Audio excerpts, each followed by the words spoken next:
Gloria a Dios. Está el ambiente sabroso como para seguir con júbilo toda la noche, ¿verdad? Pero también tenemos que entrarle a la palabra, que es importantísima. Es el complemento, ¿verdad? El complemento, la palabra, la alabanza, la adoración, la oración, la comunión, la enseñanza, la predicación, la profecía, la proclamación. Todo eso es parte de lo que Dios tiene para nosotros. Padre Santo que estás en el cielo y en todo lugar, en el nombre de Jesús te damos gracias porque nos das el privilegio de oírte y de conocer los misterios que tienes preparados para nosotros. Te suplicamos con todas las fuerzas de nuestro corazón que nos auxilies en esta noche dándonos tu palabra, danos tu unción de aprendizaje, de enseñanza, una palabra apostólica, profética, evangelística, magistral, Señor, en el nombre de Jesús, pastoral también. Amén, Padre, y amén. Bien, yo quisiera continuar con el tema de lo apostólico, porque esto fui invitado a abordar, y quiero decirles que este es un tema bien polémico en los últimos tiempos. Definitivamente, hace algún tiempo, un hombre muy conocido, que escribía mucho de guerra espiritual, escribió un libro que se llamaba Terremoto en la Iglesia. Y en este libro él estaba hablando acerca del surgimiento o del resurgimiento del ministerio apostólico y el caos que esto habría de traer. Y definitivamente ha traído un caos extraordinario, hermano. No nos podemos abstraer y decir que no nos afecta. Los ministerios han empezado a ser restaurados a partir del siglo pasado. Siglo pasado, pues, los años 1900, ¿verdad? 1950, por ahí empezó a restaurarse el ministerio evangelístico. Y vimos la visitación de Dios a través de evangelistas impresionantes, hermano, que llenaban estadios, pero no solamente eso. Yo me recuerdo de un evangelista que me contaba mi pastor, un norteamericano que llegó al Petén, allá a Guatemala, y había un hombre que había nacido con sus pies, allá decimos tuidos, no sé si aquí se utiliza también la misma palabra, y el hombrón evangelista, que era un hombrón, él lo agarró de las manos al hombre y lo levantó y le dijo: en el nombre de Jesús, camina, y lo soltó. O sea, nada de que haciéndole upas ni hurras para que caminara. Y me decía mi pastor, que en el aire, como que si hubiera sido un avión, sacó el tren de aterrizaje, sacó también los pies y cayó parado y empezó a correr. Y ahí se terminó la campaña. La gente estaba una locura. Y eso se daba en el Antiguo Testamento y eso se daba en la iglesia del principio neotestamentaria. Pero no se quedaban en milagros.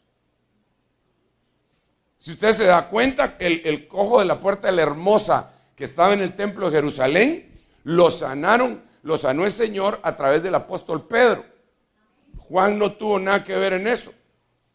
Aunque iban juntos a la hora de la oración, Pedro no dijo: en el nombre de Jesús te damos o no tenemos, sino que dijo: no tengo. Por fin aprendió la lección Pedro de estar hablando en nombre de los demás. Porque Pedro siempre hablaba en nombre de los demás. ¿A quién iremos si solo tú tienes palabras de vida eterna? Si ese ratito se hubiera ido Judas, ¿qué tenía que hablar en nombre de todos? Él hubiera dicho: ¿a quién voy a ir yo? Si solo tú tienes palabras de vida eterna. Y entonces, pero por fin aprendió la lección y dijo: no tengo oro ni plata, pero lo que tengo te doy. Y se levantó aquel hombre. Pero ya nos siguieron en la puerta de la Hermosa. Usted se da cuenta que se los llevaron al pórtico de Salomón. Y ahí se convirtieron miles de personas. Es decir, no hay que quedarnos establecidos solo en los milagros o en el evangelismo. Tenemos que evolucionar. Pues si no evolucionamos, nos quedamos estáticos y Dios no llamó a los hijos de Dios a que fuéramos estáticos. Es más, si nosotros nos quedamos estáticos, en algún momento, no sé cómo decirle, pero no vamos a obtener la plenitud. Mire pues, usted ha leído aquel versículo que dice, los hijos de este siglo son más, pongámosle en salvadoreño o en chapín, más pilas que los hijos de... Fíjese pues, solo dos me contestaron. Los hijos de este siglo son más sagaces en su trato con los semejantes que los hijos de la luz, pero no de Dios. Porque los hijos de Dios tienen varias gradas. Y uno ser hijo de luz. Si te quedas solo en hijo de luz, los hijos de las tinieblas o de este siglo van a ser más sagaces que tú. Pero si avanzas a ser hijo de la sabiduría, porque la Biblia dice en el libro de Lucas, la sabiduría se da a conocer por medio de sus hijos. Entonces ya no solo eres hijo de luz, sino que eres hijo de sabiduría. Y si eres hijo del reino, avanzas un poco más. Y si según Lucas eres hijo de la resurrección, avanzas más. Pero si te quedas solo como hijo de luz, hermano, te quedas estático y los demás son más sagaces que tú. Entonces no nos podíamos quedar con un ministerio, con la restauración del ministerio evangelístico.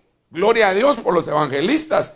Y bendecimos a Dios por los evangelistas. Y queremos evangelistas. Pero no nos podemos quedar ahí. La mayoría de la gente va detrás de los milagros y de las cosas que se ven, pero hay que avanzar. Después fueron ministrándose cada uno de los siervos de Dios y el Señor empezó a levantar maestros genuinos, no maestros, sino que maestros, no hombres que hablaran hebreo, griego y arameo y se hubieran graduado en la universidad X, Y o Z, sino gente que tuviera la sustancia y la revelación y el conocimiento y los misterios, pero que también pudieran traer cosas a enseñar a la iglesia, que la iglesia no tuviera que venir con diccionario en vez de Biblia, sino que hacer las cosas difíciles, fáciles. Después Dios vino y restauró el ministerio profético. Y se levantaron profetas, y todavía hay profetas, pero al mismo tiempo se levantaron projetas. De los dos. Entonces, unos desprestigiando a los otros. Adivinos, que van detrás del pago de la iniquidad, que van detrás del dinero, que ponen tarifa por lo que van a profetizar y que a los que no les dan ni un centavo le declaran guerra santa, dice la Biblia en el Antiguo Testamento. Que a los que les ponen un pan en la boca les profetizan el cielo y la tierra, pero los que no les dan nada, hermano, los maldicen. Entonces vino Dios y otra cosa bien tremenda es que Dios está restaurando en el tiempo final el ministerio pastoral. Porque ese es otro problema que se ha dado en la administración de lo apostólico y profético, que tratan de hacer de menos a los pastores. Y eso no puede ser. Porque, mire, para empezar, le voy a decir por qué no puede ser. Mire pues, si nosotros podemos nombrar apóstoles del Padre, Jesucristo, apóstoles del Hijo, los 12 que aparecen en Mateo capítulo 10, apóstoles del Espíritu, Hechos capítulo 14, verso 14 y de ahí en adelante, con nombres. Podemos nombrar maestros del Nuevo Testamento.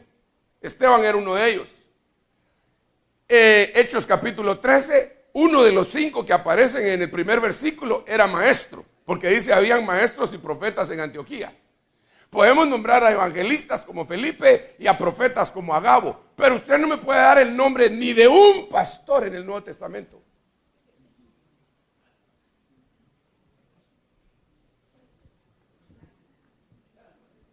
Ni uno.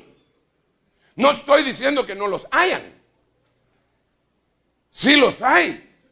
Pero el único que se reservó ese título fue el Señor. Compartió su título de apóstol y quedaron nombres. Compartió su título de maestro, evangelista, de profeta. Y también comparte el título de pastor, pero en anonimato. Por la importancia que tiene dicho ministerio. Entonces, el ministerio pastoral Dios lo está restaurando en este tiempo, hermano. Y Dios dio una promesa escatológica extraordinaria cuando dijo lo siguiente: yo les levantaré pastores de acuerdo a mi corazón.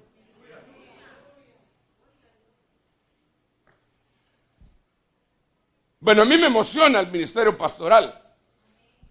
Yo soy pastor. Sí, el Señor me llamó al apostolado y me emociona también ese ministerio. Pero el ministerio pastor es extraordinario, hermano. Pero buenísimo. Y ahora hay un engaño que anda cabalgando por el mundo en donde le dicen a los pastores: usted no es pastor, hombre, usted es apóstol. Sí, dice el otro, ¿verdad? Y se lanza a un ministerio al cual Dios no lo llamó y destruye su congregación. Porque cuando Dios llama verdaderamente al ministerio apostólico, Dios da las herramientas necesarias y las señales necesarias también. Entonces, en este orden de ideas, yo quisiera leerle a usted un versículo extraordinario, aunque todos lo son, en el libro de Lucas, en el capítulo 11, en el versículo, pero vamos a leer varios versículos. De veras que aquí huele a quemado, vos.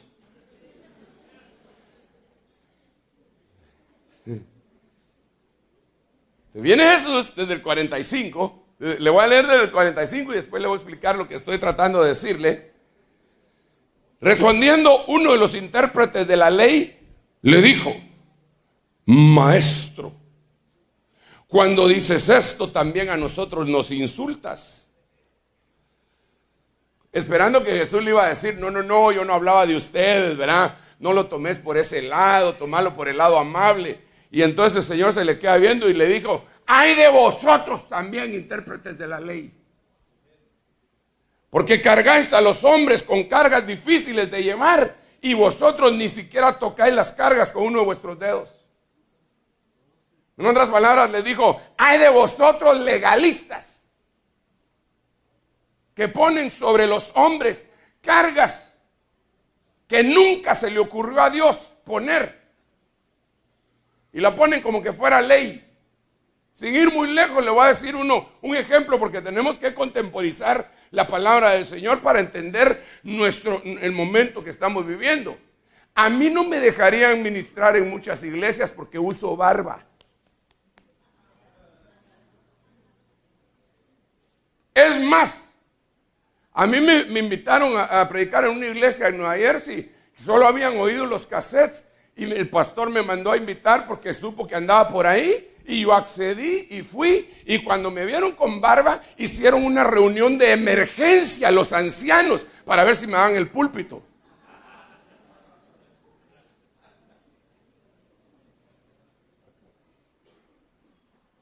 Y fue tremendo porque ese día el Señor, no se me olvida, nunca se me va a olvidar, me dio un mensaje que se llamaba el cordón de 3 dobleces, hermano, que para mí fue precioso. Yo no sé cómo les fue a los hermanos, pero a mí me fue bien, hermano. Y yo me puse a profetizar y fue tremendo. La gente pasaba, le agarré la mano a una hermana y se la levanté y le dije: Dios te pone un cordón porque a ti te han menospreciado en esta iglesia y Dios te está poniendo una señal en tu mano. Y le dije un montón de cosas y yo no sabía que era la esposa del pastor. Y la habían menospreciado y nadie la recibía. O sea que fue cardíaco. Entonces, cuando terminó todo, el hermano pastor, que yo creo que tenía tendencias apostólicas, pero el legalismo no lo dejaba ver, me dijo: mira vos, me dijo, bueno, primero me trató de usted. Yo le dije: no me trates de usted, porque yo te voy a tratar de vos.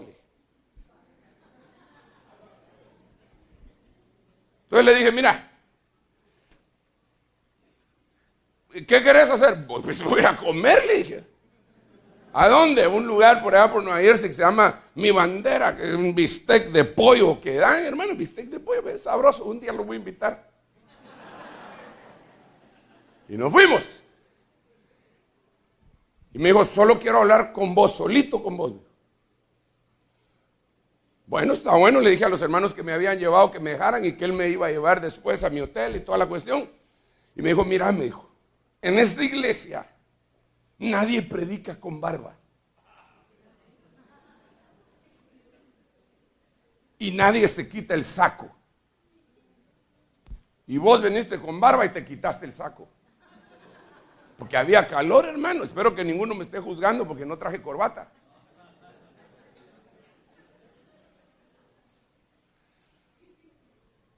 Entonces viene y me dijo, pero hoy Dios me enseñó que no es la barba ni la corbata. Me dijo.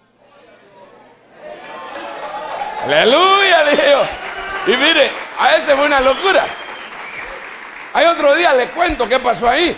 Porque entonces me dijo, mira, no tenés un profeta de aquellos tremendos que lo invitemos y venís a hablar de vos de lo apostólico y el otro de lo profético. Con mucho gusto le tenía un mi cuate que profeta, pero de aquellos locos, hermano.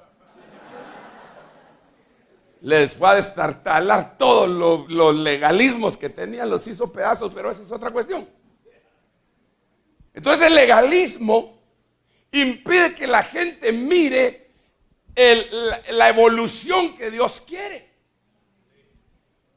Le ponen cargas a la gente en vez de ver la magnificencia de lo que Dios está fluyendo. Se ponen a pensar en aretes, pantalones, barba, bigotes, patillas y a saber cuántas cosas más, en vez de pensar en el fluir poderoso del río de Dios que está creciendo desde el trono de Dios, hermano, y pierden la sustancia.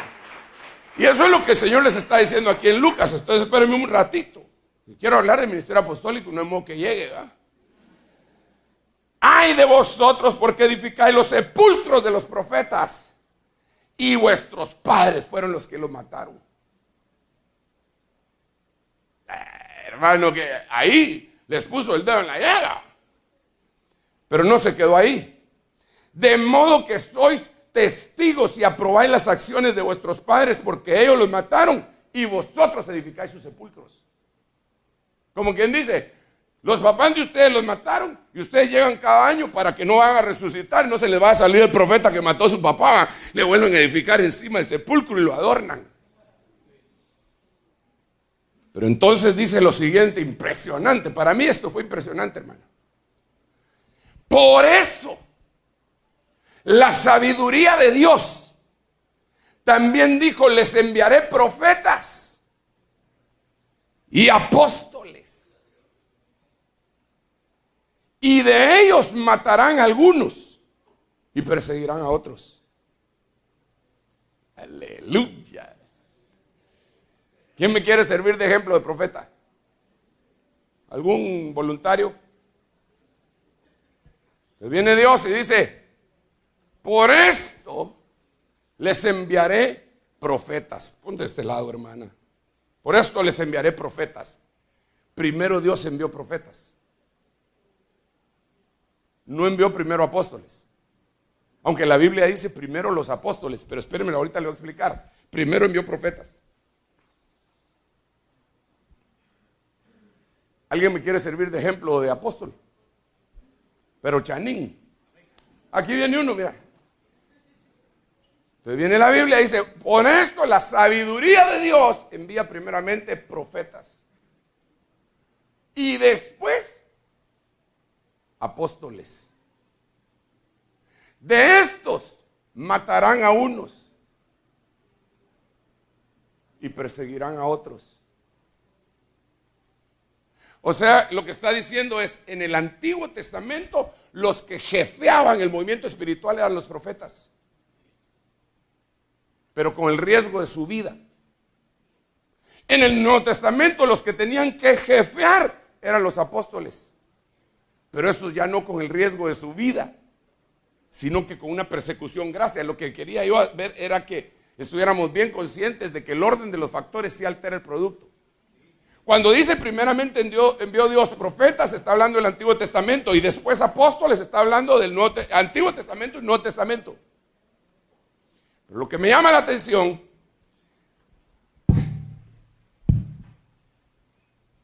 ¿alguien sabe hablar inglés aquí? Someone knows how to speak English here? Venite para acá.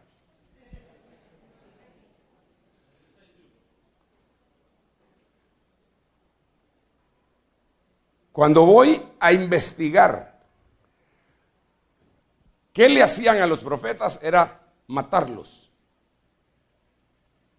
Pero cuando voy a investigar qué le hacían a los apóstoles, perseguirlos, en el griego dice, pero vos necesitas lentes, ¿verdad? ¿O lees ahí? No. ¿Sabes cómo hablar en inglés? Pero no miras esa letra. ¿No tenés unos lentes de lectura? Hermana, puede. Aleluya, y tiene buenos ojos. To drive out, banish to pure. Okay. Banish. Echar fuera la vanidad. Perseguir, maldecir, oprimir con calamidades. Gracias, hermana. Entonces a los apóstoles lo que le tocaban era sacarlos, echarlos fuera, desvanecerlos. To banish them. Desaparecerlos. Entonces, ¿cuál era la forma de persecución de los profetas en el Antiguo Testamento? Matarlos. ¿Cuál era la forma de persecución de los apóstoles en el Nuevo Testamento? Desvanecerlos. Decir, no existen.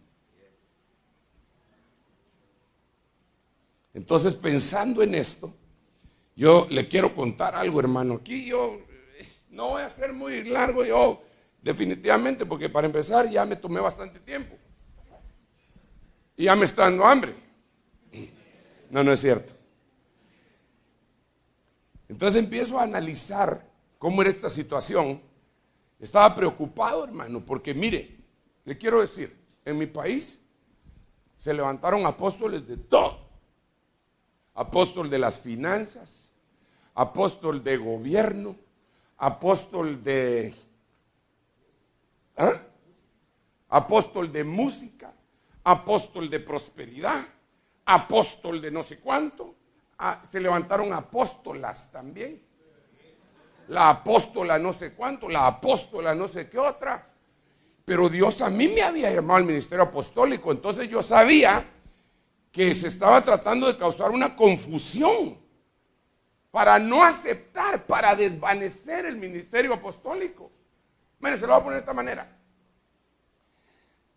Si a usted le dicen que le van a pagar una deuda que le tienen de $30 con 2 billetes de a 15, ¿usted qué hace?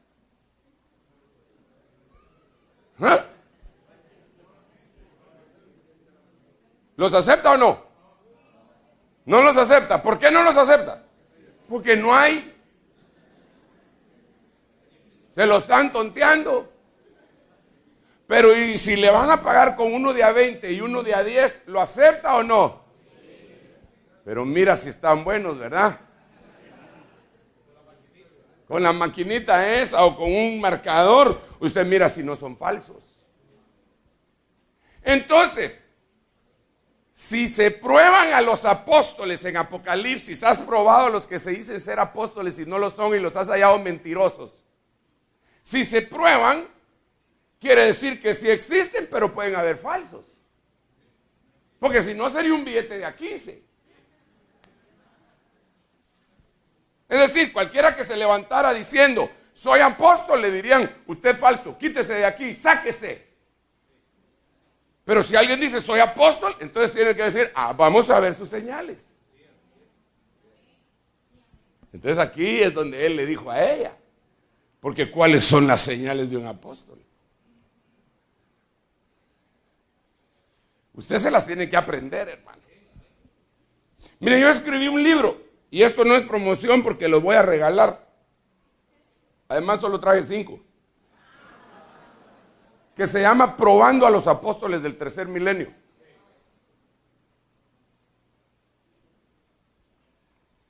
Si usted lo compra ahora, diría, no se verá, yo lo voy a regalar.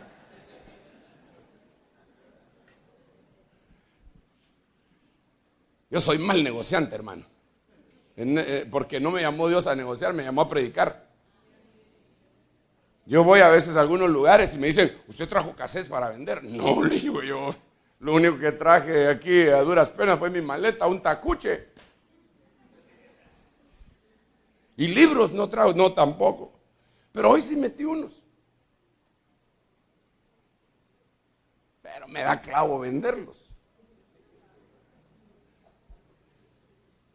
Pero volvamos al punto. De todos modos Dios me bendice, ¿va? Pero mire, pues volvamos al punto. Estaba yo preguntándole a Dios, ¿y cómo hago para distinguir a los apóstoles? Porque yo había oído algunas enseñanzas de algunas personas que decían que para ser apóstol tenían que haber visto al Señor resucitado. Pero eso es muy subjetivo. Porque si yo agarro a un mentiroso y le pregunto, ¿ya viste al Señor? ¿Qué me va a contestar el mentiroso? Oh, sí, medía como 1.90, tenía los ojos verdes, el pelo era así, ondulado, le caía por acá y una barbita bien chilera. Chiva, dicen ustedes, ¿verdad? Pero ¿y cómo compruebo yo que lo vio? ¿Esa no puede ser señal? Claro, los que dicen de esa señal hablan de aquel pasaje donde Pablo dice, no soy apóstol, no soy libre, no he visto al Señor. Entonces hay que ver al Señor. Pero esa no es una señal para el pueblo, podrá ser una señal para mí.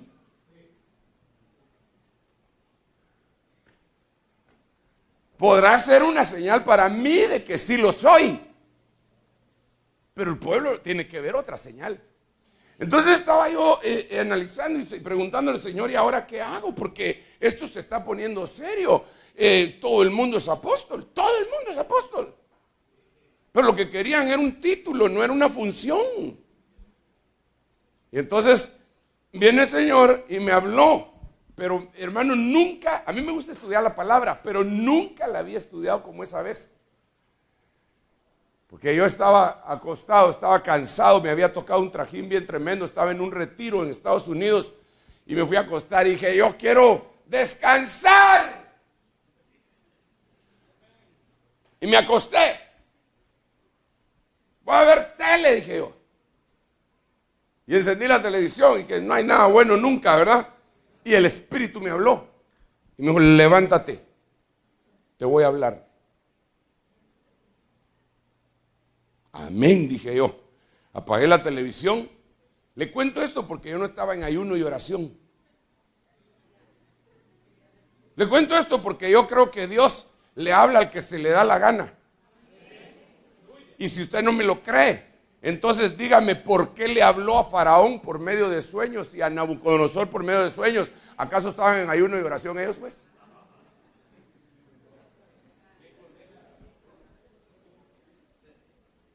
Entonces, no me estoy comparando con ellos también, ¿verdad? Pero el Señor reprenda al diablo. Pero estaba yo acostado y entonces el Espíritu me dijo eso y me levanté y abrí mi Biblia. Y la abrí en Proverbios capítulo 9, que dice de la siguiente manera: la sabiduría edificó su casa. Entonces oí la voz de Dios, hermano, aunque usted no me lo crea, mire, delante de la presencia de Dios.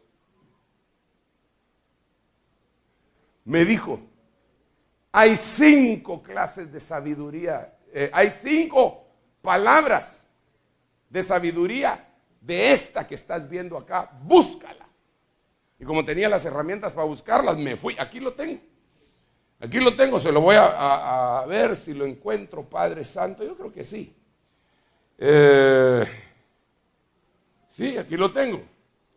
Es decir, la palabra que se utiliza ahí, lástima, mira, ¿será que se puede conectar esta cosa? Pero fíjate, ¿es el cable, vos?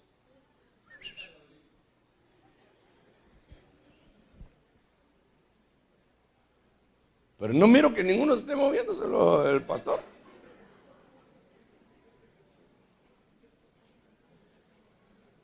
Bueno, si no se puede, no se puede. Usted me va a tener que creer. Yo lo que quería era mostrárselo ahí. Me llevé la tremenda sorpresa que cuando fui a buscar cuántas veces aparecía esa palabra que se dice chokmouth, que es la sabiduría primigenia, solo aparece 5 veces.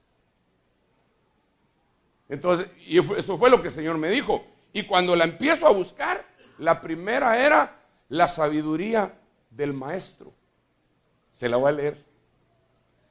Salmo 49, 20. Así rapidito. No, 49, 3. Mi boca hablará sabiduría y la meditación de mi corazón será entendimiento. ¿Se puede? No. Ok, no hay problema. Ese es el maestro y la palabra que se utiliza ahí, además de chokmouth, es entendimiento. Es tabún, que quiere decir la personificación de un maestro. Entonces cuando yo lo vi, dije, esta es la sabiduría del maestro.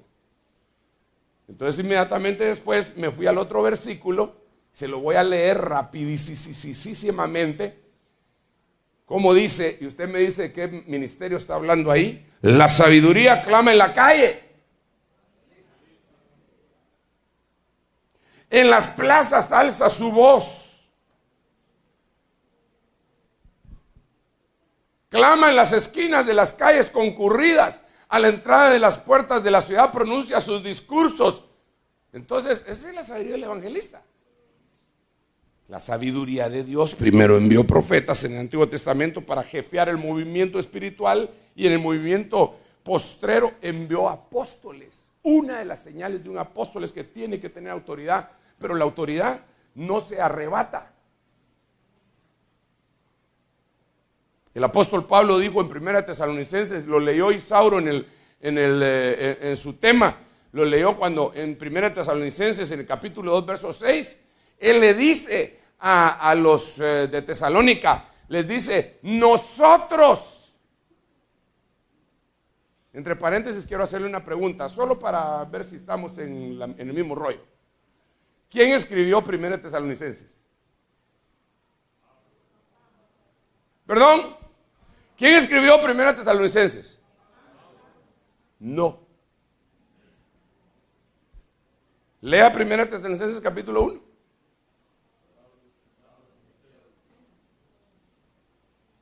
Léaselo por favor en el capítulo 1, versículo 1. Hágame la campaña. Hágame la caridad. ¿Cómo dice ahí? Silvano y Timoteo. Entonces, ¿quién escribió? Pablo, Silvano y Timoteo. No la escribió Pablo. Pablo, Silvano y Timoteo. ¿Así dice ahí o no? ¿Así dice ahí o no? Entonces, ¿quién la escribió? Los tres. Entonces, cuando llegamos al verso 2, al capítulo 2, verso 6, según la Biblia de las Américas, si alguno tiene Biblia de las Américas, Timoteo, esta es Biblia de las Américas. 2:6. Ni buscando gloria de los hombres, ni de vosotros, ni de otros, aunque Léete el verso antes.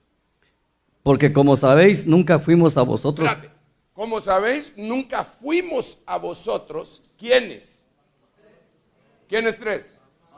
Pablo, Silvano y Timoteo. Nunca fuimos a vosotros. ¿Sí? Con palabras lisonjeras, ni con pretexto para lucrar. Dios es testigo, ni buscando gloria de los hombres, ni de vosotros, ni de otros, aunque como apóstoles. ¿Quiénes?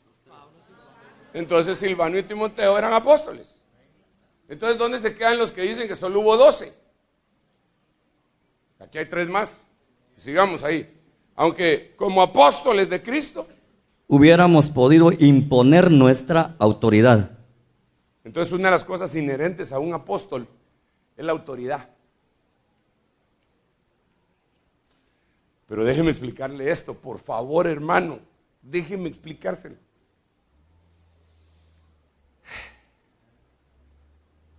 Dios da la autoridad. ¿Sí o no? Pero usted también. ¿Cómo así, hermano Sergio? Mire pues. Dios me llama a un ministerio a mí. y me da autoridad. Pero luego, para que mi autoridad sea efectiva en personas, las personas tienen su propia autoridad de su propia vida y tienen que entregar su autoridad. No, mejor le voy a poner un ejemplo, porque se me queda viendo usted así como que dice, creo que el sueño me está afectando, dice alguno de ustedes, ¿verdad? Debo explicárselo. Tenía un amigo, de esos amigos que pocas veces le da la vida a uno, ¿verdad? Buenísimo, ¿no? Pastor, un hombre de Dios, comprensivo, buen cuate, con gracia. Él se calmaba porque era pastor de otra denominación y nos reuníamos interdenominacionalmente con varios pastores, y cuando estaba la cosa bien tensa, ese nos calmaba a todos. A veces llegaba tarde y miraba que estábamos alegando de algún asunto doctrinal y entraba y decía, ¿de qué están hablando, muchacha? Para contradecir. Nos sacaba una risa y las cosas empezaban a aplacarse, los ánimos empezaban a bajar. Pues resulta que un día le dio una enfermedad mortal.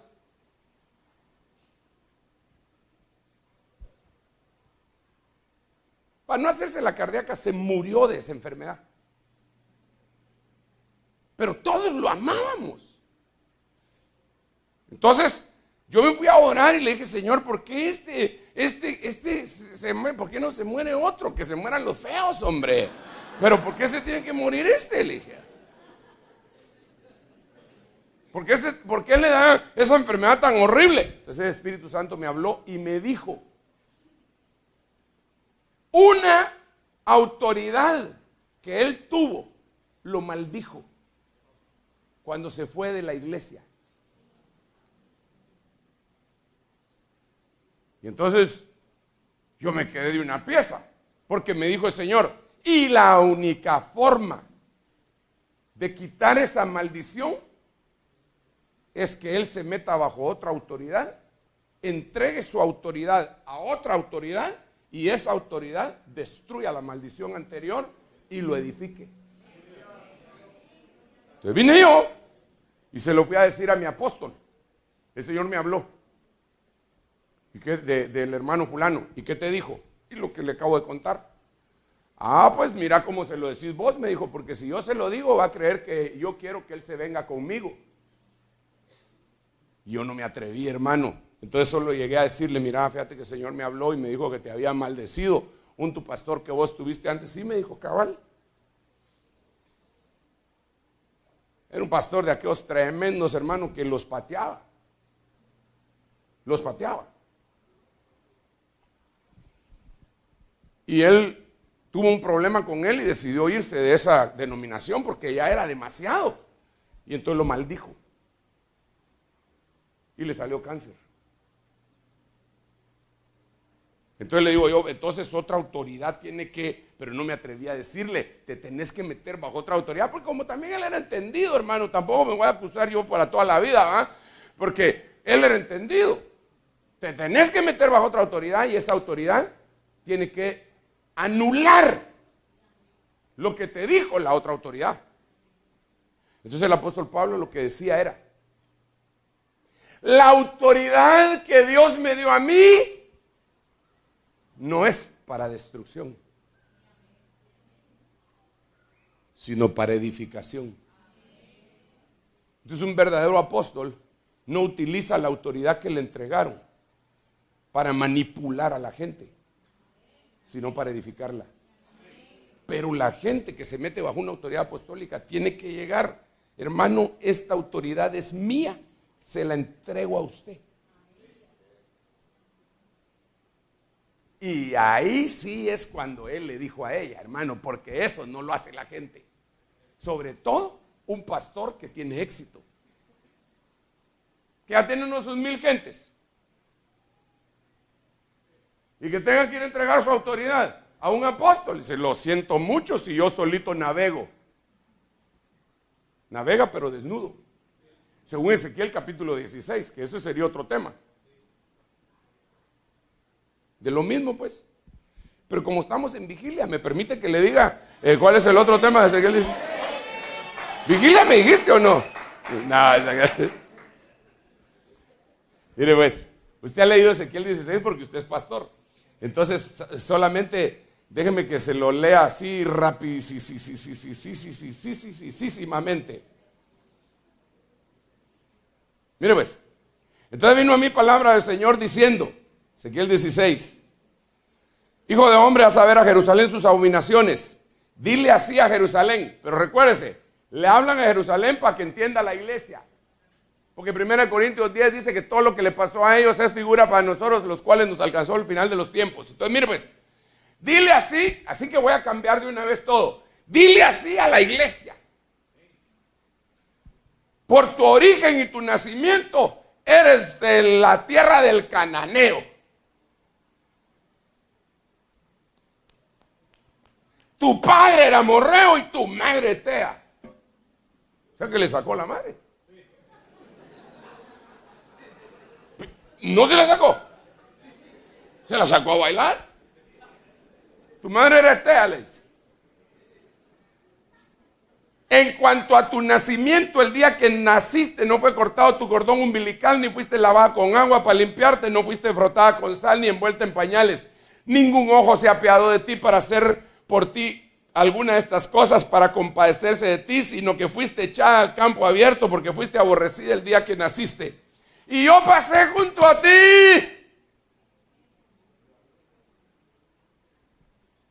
Y te vi revolcándote en tu sangre. La sangre del nacimiento. Y entonces te dije, vive. Sí, te dije mientras estabas en tu sangre, vive. Y entonces ese es el nuevo nacimiento, cuando tú estabas en el mundo y creíste y viviste. Pero oye bien, iglesia, te hiciste numerosa como la hierba del campo y creciste, te hiciste grande. Y llegaste a la plenitud de tu hermosura, se formaron tus pechos, creció tu pelo, pero estabas desnuda. Entonces hay muchas iglesias que son numerosas y les crecieron sus pechos para amamantar a sus hijos. Y hay una Biblia, perdón, eso es lo que dice la Biblia, yo no estoy inventando nada y le puedo mostrar cuál es la Biblia, donde no dice que le creció su pelo, sino que le dice te creció tu vello púbico. Eso quiere decir, ya tenías un desarrollo sexual para poder multiplicarte, pero estabas desnuda. Entonces hay muchas iglesias que son grandes en número, pero están desnudas. Y discúlpeme, se lo voy a poner de esta manera. Dios mío, ayúdame, help me Lord. Para que no me entiendan, help me. Ah, de buena voz y aquí. Mire pues. ¿Usted ha visto las fotitas, unas fotos que se toman los muchachitos cuando les toman a los muchachitos cuando son pequeñitos y se las toman desnudos? Quizá usted hasta tiene alguna de usted mismo cuando tenía 6 meses y que lo llevaron a una cosa de esas de fotos y le tomaron su foto, ¿verdad? Y ahí está usted tratando de levantar la cabeza, desnudito completa o desnudita completamente así.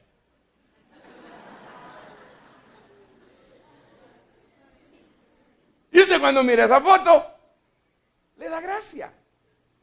Y se le enseña a otros, mira cómo me tomaron la foto. Pero ya cuando tenga 25 años le vuelven a tomar esa foto.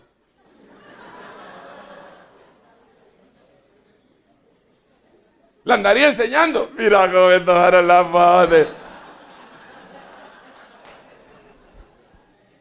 Entonces, la iglesia cuando es pequeñita y está desnuda, no es mucho clavo. Pero ya de 2000 años, hermosa, que le crecieron los pechos, va a salir a la calle así. Hay que cubrirla. Hay que cubrirla. Y fíjese cómo la cubre. Aleluya. Entonces pasé junto a ti y te vi, y aquí tu tiempo era tiempo de amores. Extendí mi manto, apóstol, sobre ti y cubrí tu desnudez y te hice juramento y entré en pacto contigo, declara el Señor, y fuiste mía. Mire qué tremendo es tu hermano. Perdonen, bueno, como ya es tarde, entonces ahorita todos los niños ya están dormidos. Pero para tener amores con una mujer hay que desnudarla. Y lo que hace es que la viste.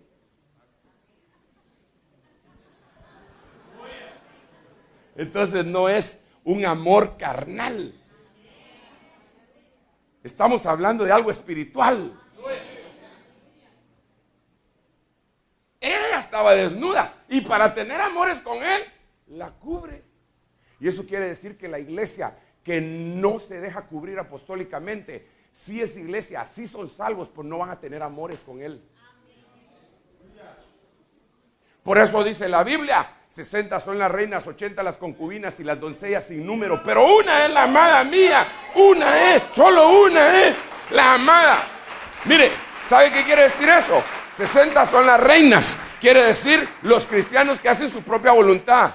Las concubinas son 80, ¿sabe qué quiere decir eso? Los que una vez tuvieron una intimidad con el amado, pero nunca más se volvieron a acercar a la alcoba. Y las doncellas sin número son cristianos que jamás han conocido la intimidad con el Hijo de Dios. Entonces él viene y le echa el manto. Y entonces, oiga, y entonces fuiste mía, te lavé con agua, el agua de la palabra, y te limpié la sangre. Pero ya le había limpiado la sangre, pero de su nacimiento, esta era otra sangre. Me puse mero cardíaco, pero eso era la sangre de su virginidad. Y te ungí con aceite. Aleluya. Te vestí con tela bordada. 1. Te puse pies en tus sandalias. 2. Te envolví con lino fino. 3. Y te cubrí con seda. 4. Y ya le había echado manto. 5. Apóstoles, profetas, evangelistas, pastores y maestros.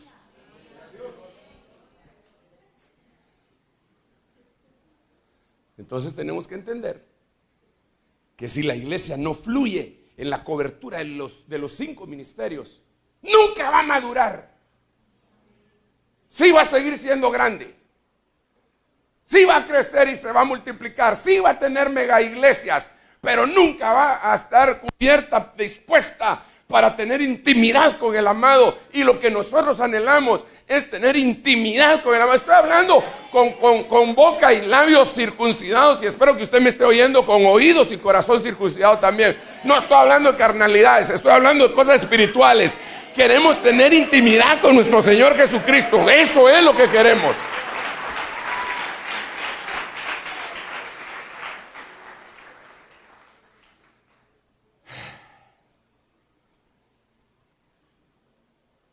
Entonces viene la sabiduría de Dios apostólica, porque ese es el ministerio que me dieron a predicar y ahorita voy a empezar. No, ahorita voy a terminar.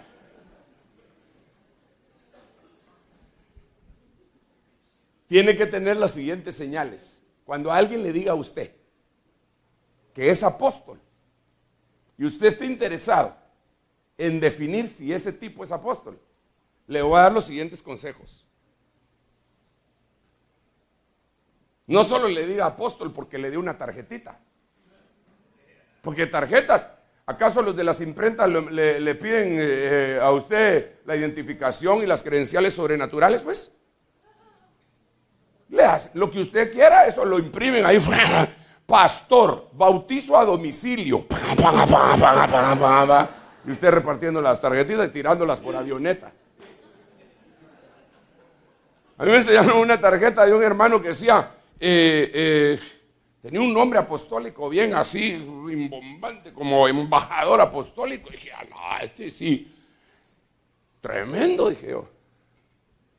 Pero lo que cuenta son las credenciales del cielo. No porque le dieron la tarjeta a apóstol. Yo entré una vez a una iglesia norteamericana de afroamericanos y en la puerta estaba un diácono dando la bienvenida. Y cuando me vio me dijo, Dios lo bendiga, apóstol. Me presento y me dio una tarjetita y con su esposa, apóstoles, fulano de tal. Y vos sos apóstol, le dije, y tu mujer también. Sí, me dijo, de la puerta.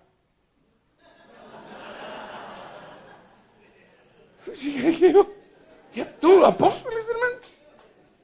O sea que menoscaban la realidad del ministerio apostólico para minimizarlo, para ponerlo a la mínima expresión y que la gente no se dé cuenta de la bendición que Dios está trayendo cuando restaura los 5 ministerios: apóstoles, evangelistas, pastores, profetas, maestros. Son una bendición para el cuerpo. Tenemos que tener 5 dedos en la mano, no 6 ni 4.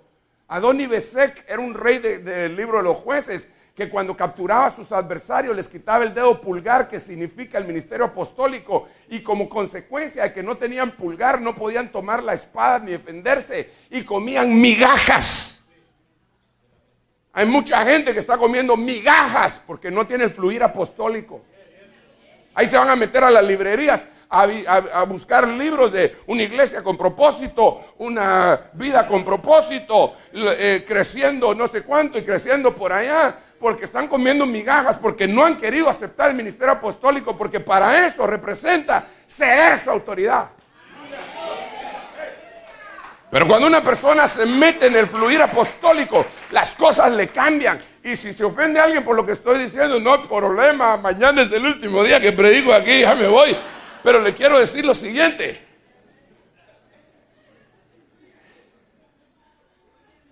No tenemos que comprometer nuestro ministerio con ninguna de esas cuestiones que no son de Dios. A mí me da tristeza que la iglesia entera haga alboroto. Hace años un hombre escribió un libro, dio un mensaje muy bonito, no lo puedo negar. Hizo un libro que se llamaba La oración de Jabes y se vendió en todo, se volvió un bestseller, pero no es bestseller la oración del Padre Nuestro, y esa es la que cuenta.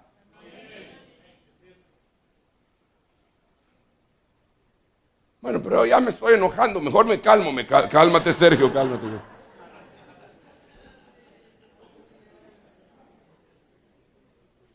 Entonces volvamos al punto. La sabiduría apostólica. Cuando alguien le llegue, pues fíjese que soy apóstol, sáquele Proverbios 9. Edificó su casa. Muy bien.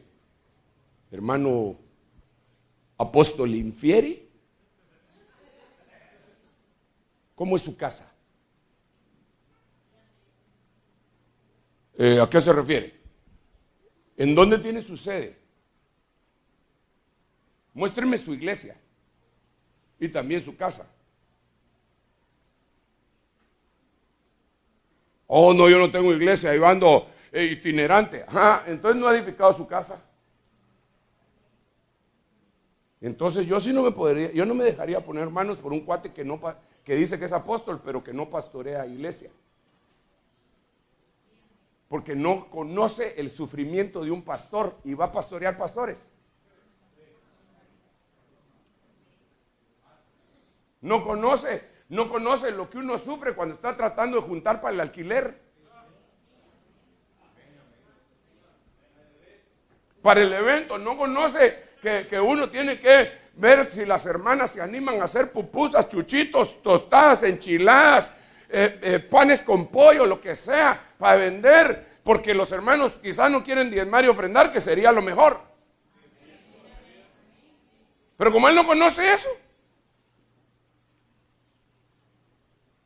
entonces lo primero que hay que preguntarle a alguien que dice que es apóstol es: ¿y dónde queda su iglesia? Quiero ir a conocerla. Y cuando la vaya a conocer, se va a llevar tremendas sorpresas. Que la de usted es más grande que la de él. pero que Él pretende cubrirlo. Y no digo que sea por cantidad de miembros, no estoy hablando de eso. Pero recuérdese usted que Abimelech, cuando fueron, la parábola de los árboles en el libro de los jueces, ¿verdad? ¿Se recuerda? Fueron una vez a elegir rey los árboles para sí, y fueron con la higuera, con la vid y con el olivo, y ninguno de los tres aceptó, entonces fueron con la zarza. Y la zarza aceptó. Pero la zarza, hermanos, de este tamaño, qué creída la zarza, de este tamaño quería darles cobertura.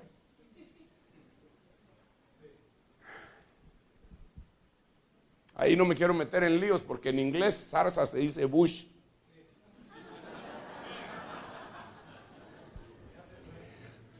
Casi vos.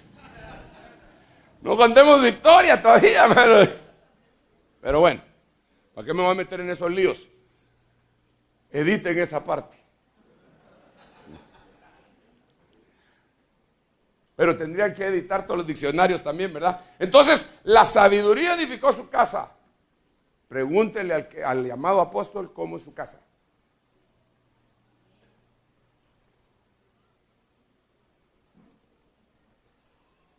Ven, usted me podría decir, ¿cómo es la suya? Bueno, ahí la puede, lo invito. Dios te bendiga. No cabe duda que eres profeta.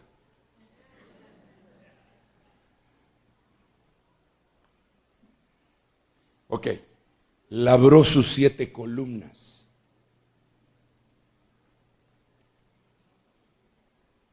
Pregunto, ¿qué es una columna?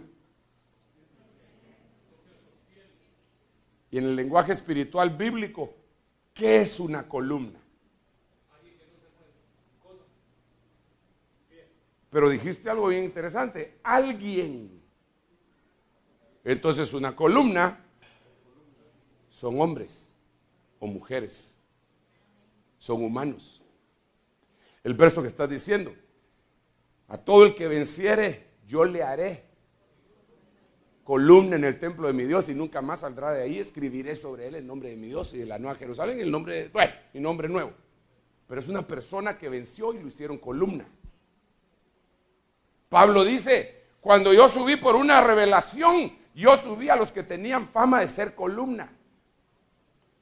Entonces el apóstol tiene que tener columnas, pero no hacerlas, sino que labrarlas. Esto es glorioso, aleluya. Déjame explicarle a ustedes también, porque aquí también hay que predicar para allá. Aleluya.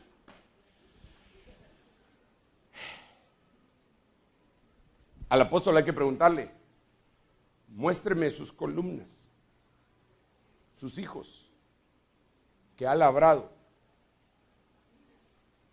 Enséñemelos. No, yo no tengo. No viene. No tiene casa y no tiene columnas. Ajá.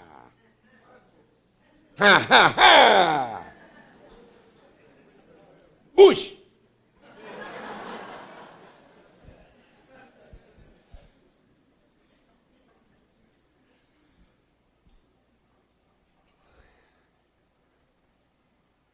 Ahora, interesante que dice que las adornó, labró sus columnas, no las hizo. Quiere decir que a uno le pueden dar columnas que ya estaban hechas y que uno las tiene que adornar. Ejemplo. Timoteo era hijo espiritual ¿de quién? ¿Están todos de acuerdo? Timoteo era hijo espiritual ¿de quién? Muy bien. Sin embargo, cuando Pablo lo conoció, Timoteo ya era cristiano. Así que había aceptado a Cristo con otro.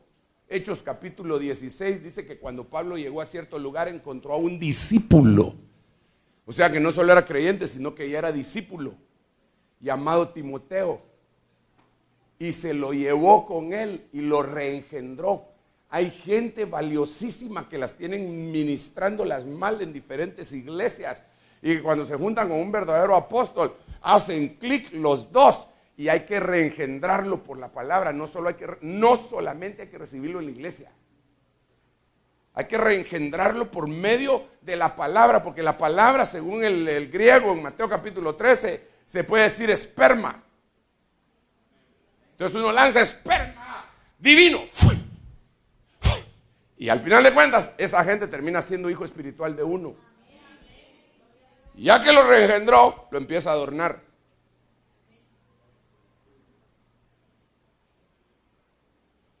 Bueno, yo cargo columnas. Aquí me estaban acompañando 2 columnas aquí cerquita, pero también allá tengo una en Santana. ¿Y quién más? El pastor de la Antigua, ponete de pie. Él lo reengendramos. Porque él iba a otra iglesia hace 20 años, o no, o 18, o 15, 10, 5, 17. Él iba a otra iglesia. Llegó allá conmigo. La palabra lo empezó a reengendrar. Ahora es pastor en la Antigua Guatemala.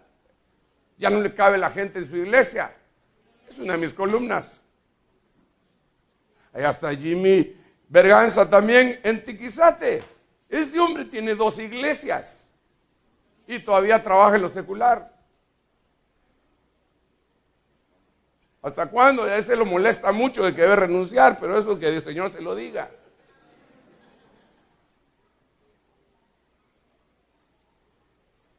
Entonces, por lo menos ahí tengo 2 columnas. Allá está Timoteo con su esposa Maritza.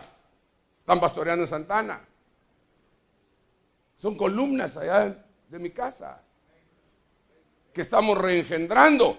Y así hay otros que estamos reengendrando.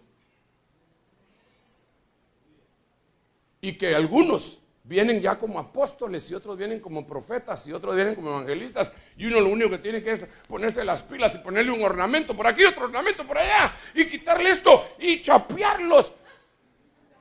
No hacerles una limpia, ¿va? Ni nada por el estilo, porque eso reprendemos, ¿verdad? Conocimos a Salomón también y el Señor lo ha bendecido y estamos tratando de adornarle.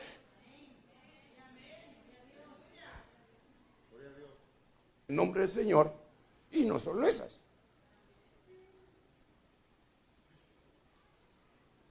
¿Qué pasó?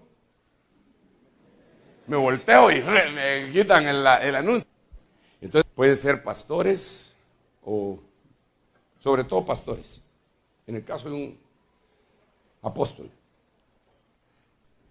casó sus víctimas. Verso 2, casó sus víctimas. Y ahorita con esto es lo último que le digo, ya nos vamos a ir a acostar tranquilos. Pero yo los miro a ustedes de veras, hermano, ustedes sí son de largometraje. Fíjese que no he visto a ninguno durmiendo, a menos de que ya me esté fallando la vista. Pero mire, eso de cazar sus víctimas quiere decir un águila volando. Usted sabe que el águila es tremendísima, hermano. Cuando detecta una presa, una víctima, se le baja una cuestión en sus ojos. Así como la de los pilotos que solo apachan un botoncito, la de los aviones esos modernos, y se le baja algo así. Al águila también. De ahí lo copiaron. Solo que él no apacha botoncitos, se le baja. Y es una película de aceite. El aceite significa espíritu, unción. Y mira el ratón, la serpiente, lo que sea, y le acerca el zoom y se deja ir. Y no falla. Unas velocidades extraordinarias. No es ave de carroña, es ave de rapiña. Caza su comida. Desde luego que los animales que se comen son muertos, pero los mata ella, no otro. Entonces un apóstol tiene que tener doctrina, que aunque la estemos recibiendo muchos, no la aprendió de hombre, sino que se la reveló el Espíritu.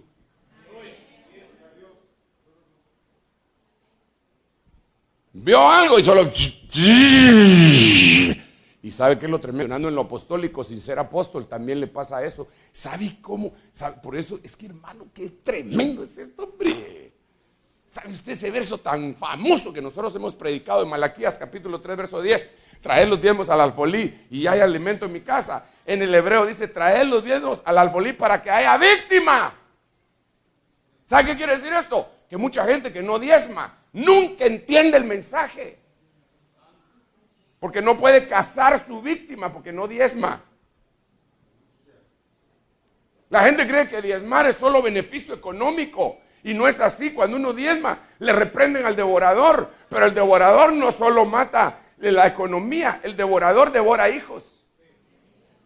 Según Apocalipsis capítulo 12, el dragón se puso enfrente de la mujer para devorar a su hijo Tecnón en cuanto éste naciera. Entonces, cuando usted diezma, está reprendiendo al que se quiere comer sus hijos en la familia y al que se quiere comer sus hijos en la iglesia. Y si un pastor no tiene a quién diezmarles, porque no tiene apóstol. Ya me puse feo. ¿O usted cree que solo las ovejas tienen que diezmar? Pues si la Biblia dice en en Hebreos capítulo 7, dice la Biblia, por decirlo así, a un Leví que recibe diezmos, pagó diezmos. Porque aún estaba en los lomos de Abraham, su padre, cuando Melquisedec le salió al encuentro.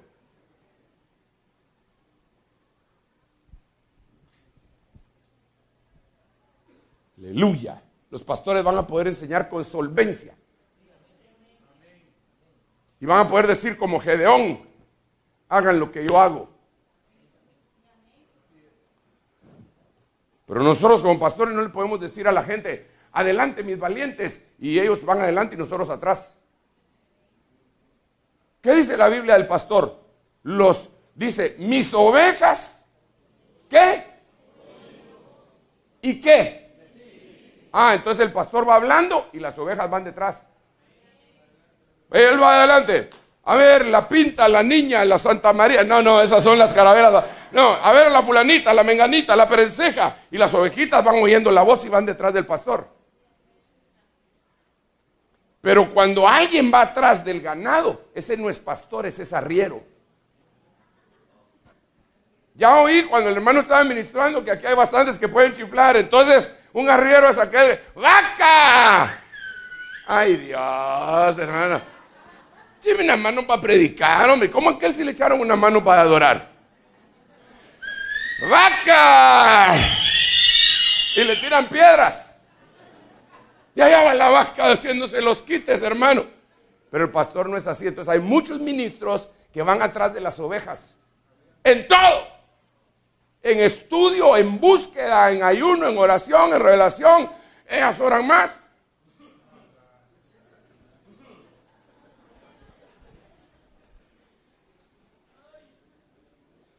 No, hoy sí me puse pesado, pero es el desvelo.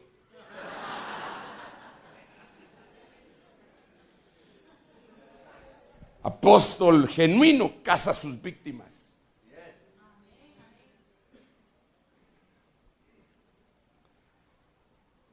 Mezcla su vino. Según la Biblia hay 5 clases de vino.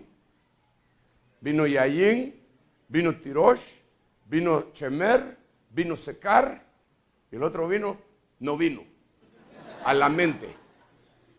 Pero ahí está, ahí lo tengo apuntado, pero son 5 vinos.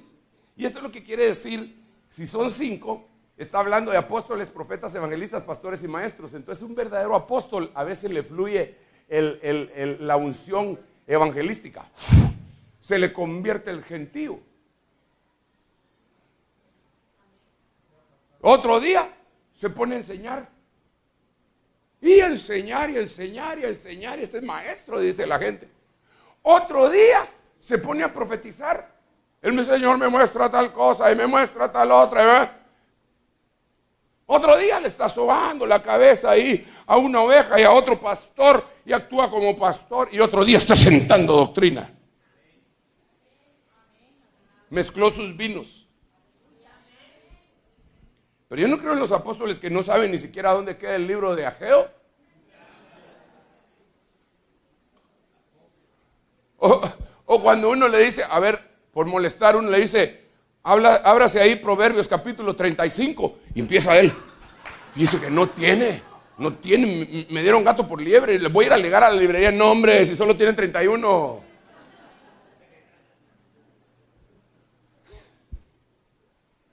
Es que yo he conocido apóstoles así, hermano. Bueno, estoy exagerando en ese ejemplo, pero sí he conocido gente que dice que es apóstol y no le atinan a la Biblia. Digamos, un día oí a un apóstol decir: Jesús no puede regresar pronto. ¿Por qué? Le dije yo. Porque no se ha evangelizado todo el mundo y la Biblia dice que primero es necesario que el evangelio se predique en todo el mundo y después vendrá Jesús. Así no dice la Biblia, le dije yo. Lo que dice la Biblia es: y este evangelio del reino será predicado en todo el mundo para testimonio a todas las naciones. ¿Así dice o no? Y después vendrá el fin. No dice Jesús. No es lo mismo que venga el fin a que venga Jesús. Cuando Jesús venga todavía no es el fin. Aleluya. Y ya va a venir. Démosle un aplauso al Rey.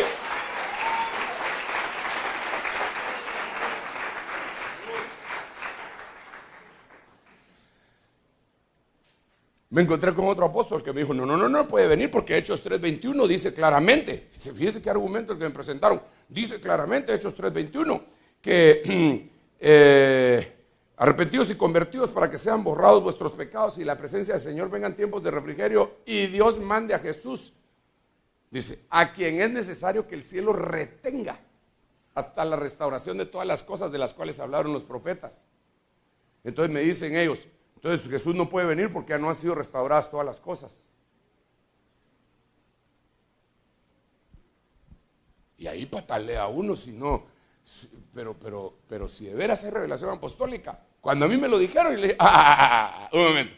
Según Hechos capítulo 1, una de las cosas que tienen que restaurar es el reino a Israel, porque se lo quitaron. ¿Le quitaron el reino a Israel, sí o no? Sí. Dice la Biblia: el reino es quitado a vosotros.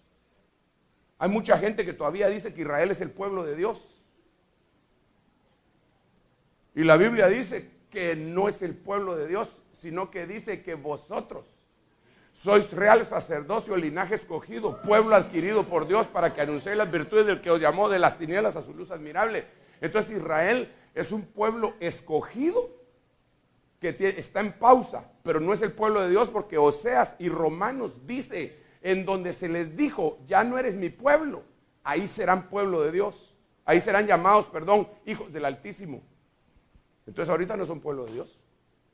Además la Biblia dice que de los dos pueblos derribó la pared intermedia de enemistad y de los dos pueblos hizo uno. Entonces el pueblo de Israel no es el pueblo de Dios ahorita.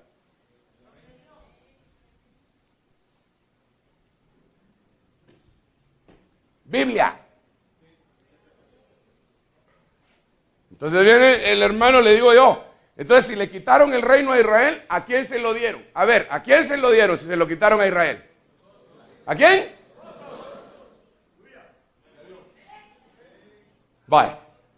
Entonces, si Jesús no va a venir hasta que le restauren todas las cosas de las que hablaron los profetas, entonces primero le tienen que restaurar el reino a Israel antes de que venga Jesús. ¿Y nosotros? ¿Nos lo quitan el reino? ¿O nos quitan? Nos quitan. Entonces no hay que confundir la segunda venida del Señor con su aparición fanérica, apocalíptica, parusíaca, epifánica y ercomai. Tenemos que hablar. Tenemos que hablar. Gracias a Dios que hoy hay vigilia. No se preocupe. Sigamos aquí.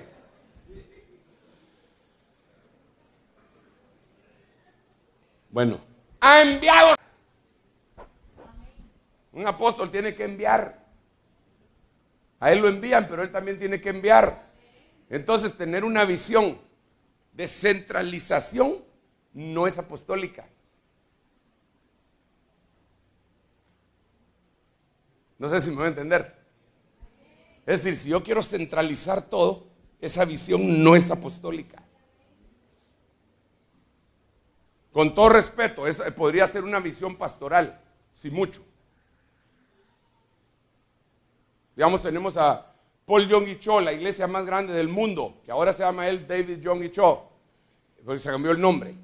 Va, él tiene una iglesia de 700,000 personas o 1,000,000 de personas, pero todo el mundo tiene que llegar a su iglesia porque lo centralizó. No nos mandaron a eso, nos mandaron a descentralizar. No nos mandaron a hacer mega iglesias. Nos mandaron a predicar el evangelio a toda criatura, en todos lados, en todos lados. Bueno, le voy a poner un ejemplo. Nosotros en Guatemala, yo estoy predicando en la zona 5, pero tenemos por lo menos 85 iglesias en la capital. Y ahí están con pastores, con ancianos, 85 iglesias. Y yo no les estoy diciendo, vénganse aquí conmigo, vénganse, se vienen los domingos, se viene tal día que no me viene mucha gente. No, aquel salió de con nosotros, aquel también, así hay otro montón de gente. Timoteo también salió de nosotros, que lo lanzamos. Váyanse, váyanse. Vayan a abrir una obra. Ya se estuvieron mucho tiempo sentados. Descentralización. No quedar una central bien grande y la gente ni siquiera testifica. Hermano, mire, yo tengo un montón de hermanos que han pasado por allá y están pastoreando en lugares que usted ni siquiera se imagina. Y sus hijos, que eran los que más molestaban en la iglesia, ahora le ayudan a predicar a sus papás. Si se hubieran quedado allá conmigo, seguirían molestando.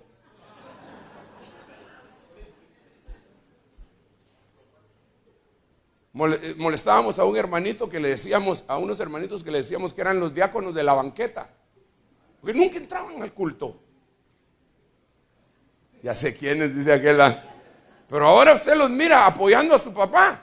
Son los que dirigen, son los que desarman la iglesia y la vuelven a armar porque alquilan. Son los que están una hora antes de todos. Son los que predican cuando papá no está. Son los que hacen lo del video, lo de internet. Son los que... Pero antes, si se hubieran quedado allá conmigo, en la banqueta estarían. Y yo cuadrando al hermano. Mira, esos tus hijos. En cambio se fueron y allá la necesidad tiene cara de chucho, dicen en mi tierra, hermano. Aunque sea vos dirigí, mijo. Ya que esté el patojo dirigiendo, ya.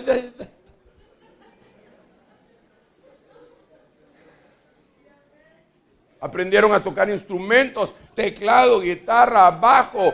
Sí, hermano, la descentralización es una bendición. Jesús vino a descentralizar. Versículo bíblico, ahí le va. Ustedes dicen que hay que adorar en la central de Jerusalén. Nosotros decimos que hay que adorar en la central de Samaria. Mujer, la hora viene y ahora es cuando los verdaderos adoradores no van a adorar ni en la central de allá ni en la de aquí, sino que adorarán al Padre en espíritu y en verdad, en todo lugar, concatenándolo con otros versos, en donde 2 o 3 se junten en mi nombre, ahí estaré yo con ellos. Solo por misericordia creo que voy a parar, fíjese. Porque los organizadores sí les ha llovido en esto, hermano. Ya le contó el hermano Will que hoy a las 6:20 se despertó. Y lo despertó su esposa, así me contaste, va. Y Will, ¿qué pasó? Tenemos que ir a dejar a la nena al colegio. No, Will, tenemos que ir a la iglesia. Amaneció desfasado. Pero es el cansancio. Se imagina todo lo que han hecho para que todos nosotros podamos estar acá. Que Dios los bendiga, hermano. Así que, y voy a finalizar por misericordia a ellos. Ahora usted y yo estamos frescos como una lechuga. Cuando yo organizo cosas allá, hermano, no me lo puedo disfrutar. Estoy nervioso que cómo va a salir, que ya un vecino dijo no sé qué otras cosas, que aquel vecino no quitó su carro para que entrara el tráiler que traía el aparato de sonido, que el predicador no sé qué se enojó porque le dieron un agua al tiempo y él quería fría, y que a aquel no le gustó el hotel, y que el otro es pirurris, y que y uno todo estresado, queriendo quedar bien con todos, ¿eh? Pero cuando yo vengo al que organizó otro, ahí me lo disfruto yo. Y me miro al organizador y también me lo disfruto. Así que vamos a orar por todos los hermanos que han trabajado en esta campaña, no evangelística, sino que el ministerio quíntuple. Y de una vez le lanzo a usted el desafío de que avance al ministerio quíntuple. Avance al ministerio quíntuple. Déjese equipar por los 5 ministerios y pásele el tráiler a las ovejas, pero pentagonal, un tráiler pentagonal. Y las ovejas van a ser ministradas adecuadamente como Dios quiere. Esa es la estrategia de Dios para el tiempo final. De esa manera no vamos a andar con vientos de doctrina de aquí para allá como que fuéramos niños, sino que vamos a llegar a la estatura del varón perfecto. Mejor paro, que se paren los hermanos que han estado trabajando en esta obra. Vamos a bendecirlos entre todos los demás, por favor. Y mejor si vienen acá rápidamente. Esos hermanos que se han tenido que desvelar, madrugar, que ahí andan, que se vengan rapidito, por favor. ¿Estamos de acuerdo, pastores, que los vamos a bendecir? Sí. Creo que el Señor habrá de pagarles conforme a su misericordia la obra de fe que han hecho. La obra de fe, que este ha sido un anhelo de Will, que el Señor le puso en su corazón, se lo transmitió a sus hermanos, a sus hijos espirituales, y Dios lo ha estado honrando. Y el hecho de que usted, estimado pastor, nos honre con su presencia, también es una forma de honra para la invitación que este hombre le hizo. Quiero decirle que no cualquiera se avienta una actividad de esta naturaleza sin cobrarla, sobre todo sin cobrarla. Porque la mayoría de la gente, no, entonces sacamos ganancia. Y no estoy criticando eso, está bien si lo quieren hacer de esa manera, pero él lo hizo de otra forma. Entonces, cuando ya estén todos acá, se pone de pie la congregación, si fueran tan amables. Vamos a orar por esta gente. Y después les voy a dar unos libros de estos, despuesito. Si se tienen que quedar cuidando ahí, que se cuiden ahí, hasta ahí les llega la palabra de bendición. No hay problema. Vamos a orar. Yo estoy agradecido con Dios, contigo, Will, con tu esposa también, de que nos hayan recibido con tanto amor. Y le pido a Dios que te bendiga y que el fruto de esto se mire, no solo en ti y no solo en la iglesia, sino que en este lugar, en Sonsonate, y no solo aquí, sino que en El Salvador. El Salvador es un país que incluso el Señor permitió que se le pusiera un nombre tan significativo. Y creo yo que de alguna manera el enemigo ha enturbiado las mentes de algunos líderes cristianos para no recibir este tipo de bendición. Y lo que estás haciendo como punta de lanza junto con todos tus consiervos que te han apoyado en esta tarea es romper piedra. Y verán los beneficios en el nombre de Jesús. Señor, te doy gracias por el anhelo. Tu palabra dice que tú pones el querer y el hacer. Y aquí estamos, Señor, predicando tu palabra, enseñando tu palabra, derramando de la unción que tú nos has dado para aquellos que la deseen y la quieran y la necesiten y se consideren verdaderamente unos vasos adecuados para ella. En el nombre de Jesús estamos bendiciendo a este cuerpo de servidores que se han esforzado, que se han desvelado, que han madrugado que han orado, que han ayunado, que han rogado, que han suplicado, que han estado a la expectativa de cómo iba a salir esta situación, a los cuales tú les estás dando la respuesta esta noche, a levantar en medio de ellos a un pueblo hambriento de las verdades tuyas. Señor, en nombre de Jesús te ruego que los bendigas con la bendición de Isaías 54. Ningún arma forjada contra ti prosperará. Condenarás toda lengua que se levante contra ti en juicio. Grande será el bienestar de tus hijos, porque primero serán enseñados y después será grande el bienestar, porque esta es la herencia de los que me sirven, dice Jehová. En el nombre de Jesús yo los bendigo. Me uno al resto de pastores del cuerpo colegiado pastoral de esta ciudad y de ciudades aledañas, para proclamar una bendición sobre estos siervos tuyos y sobre sus familias. Yo en lo particular te pido, Señor, que haya un despertar apostólico, profético, evangelístico, pastoral y magistral sobre cada uno de estos ministerios en este tiempo final, porque es tiempo final. En el nombre de Jesús, gracias Padre, gracias Hijo y gracias Espíritu Santo. Estamos en el tiempo final, estamos en la recta final, cuando los ciclistas se paran en la bicicleta. Ahí es donde estamos, en el tiempo del sprint final. Yo le puedo asegurar que nos queda muy poco tiempo en la tierra, a los más que vencedores. A los demás les quedan por lo menos 7 años, pero a los otros muy poco tiempo. Muy poco tiempo, muy poco tiempo. Y alguien dirá, pero si el día, la hora nadie lo sabe. El Señor dijo, arrepiéntete, porque si no vendré sobre ti y no sabrás la hora que vendré sobre ti. Y esto me deja entender que si nos arrepentimos sí vamos a saber. Que Dios les bendiga infinitamente. Que Jehová haga resplandecer su rostro sobre cada uno de los que están aquí. Que tenga de ti misericordia y que el Señor levante su rostro, su presencia sobre ti y te dé paz.